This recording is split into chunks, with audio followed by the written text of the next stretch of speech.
Le Salon du Capital Humain édition 2024 a ouvert ses portes le mercredi à l'Hôtel Ivoire avec pour thème santé et sécurité psychologique au travail. L'objectif de cet événement est de sensibiliser et mobiliser sur les maladies psychologiques en milieu professionnel. Diane Cablancan et Setek ici pour Le Point. L'ouverture du Salon du Capital Humain SACH 2024 s'est annoncé comme un événement incontournable pour tous ceux qui s'intéressent à la santé mentale au travail. Avec pour thème santé et sécurité psychologique au travail, cet événement de 2 jours cherche à sensibiliser et à mobiliser les acteurs du monde professionnel autour de cette question. À l'extérieur.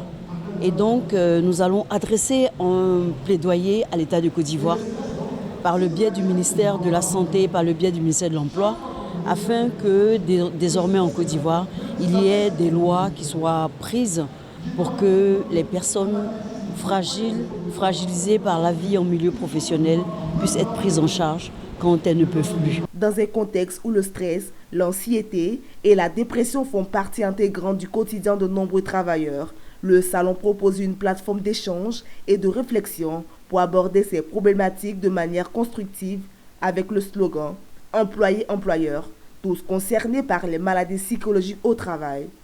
L'objectif de cette rencontre vient impliquer chacun dans la recherche de solutions et dans la promotion d'environnements de travail plus sains sur le plan psychologique. Mais je dois dire que la conférence était une très bonne conférence puisqu'elle parlait de la santé mentale et de l'équilibre psychologique. Il va sans dire que surtout au travail, il est extrêmement important. Une entreprise où le personnel il y a une bonne ambiance, où le personnel est en bonne santé mentale, mais cette entreprise peut faire des performances. Donc il faut, alors qu'aujourd'hui on assiste de par le monde même, pas qu'ici, il y a une telle pression au niveau des travailleurs qu'on oublie le côté mental, psychologique qui peut influer. Ce matin, nous sommes venus entendre, écouter et apprendre des professionnels de la psychiatrie, de la psychologie du travail, voilà, de la CNPS, des assureurs et tout, pour qu'on essaie de voir ensemble, à travers nos échanges, les panels, nos différentes questions, comment améliorer, comment déceler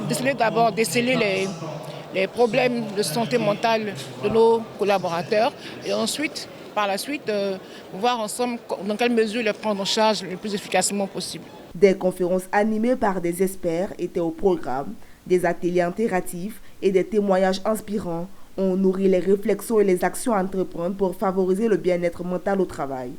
L'initiative visait également à briser les tabous, à encourager la prise de parole sur les difficultés psychologiques en milieu professionnel. D'autant que cette première édition de 2024 se présente comme une opportunité de s'engager collectivement en faveur d'une meilleure prise en charge de la santé mentale au travail.